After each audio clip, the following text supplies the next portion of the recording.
responding to. Dr. Lynora Saxinger in Edmonton. She's an infectious disease specialist and associate professor at the University of Alberta's Faculty of Medicine. Good to see you, doctor. And Raywat Deonandan is in Ottawa. He's an epidemiologist and associate professor at the University of Ottawa's Faculty of Health Science. Good to see both of you on this Sunday morning. Appreciate you being here.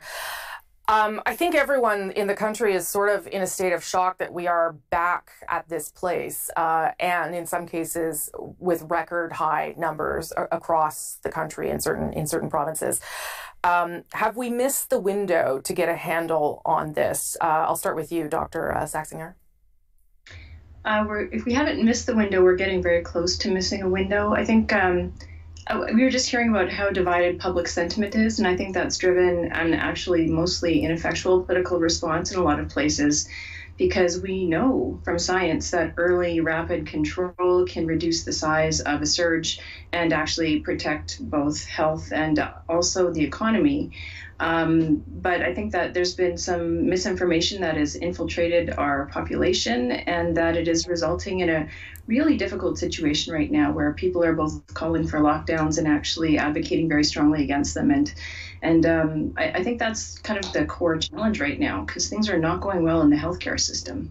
No, they're not, and will get worse if these case numbers continue to go up. I mean, it is bad in your province, in Alberta, Manitoba, also feeling some of that strain. Raywat, what do you think? Are we close to, have we lost control of this?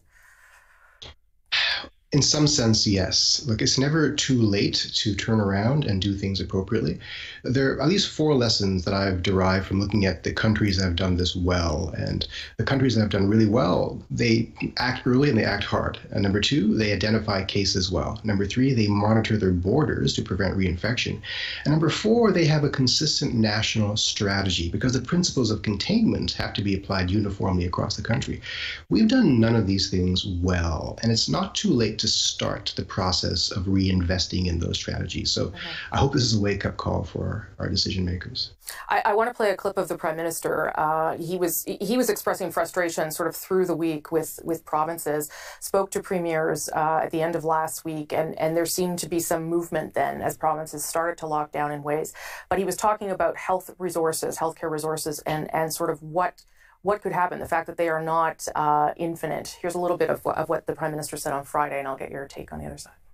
There is a threshold beyond which, when the cases spike too much, we might have to make really difficult choices about where to deploy the limited resources we have.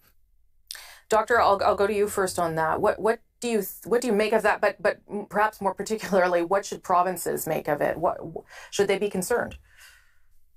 I kind of read this as being a warning that provinces have to be trying their best in an evidence-based fashion to continue to count on support. And I think, there might be different ways that things could manifest, but it seems clear to me that there is a concern about the, variability of the approach across the country and whether or not that would be considered optimal, and that there is, in fact, limited resources. So the worse it gets, in fact, the worse it can get if we aren't able to get resources to get us out of a deeper hole, if that makes sense.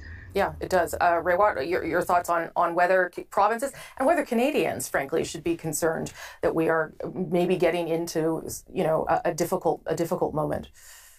Oh, we're definitely getting into a difficult moment. And part of the problem is that we've seen a vaccine and there is light at the end of the tunnel, and people don't realize that the tunnel is long and dark.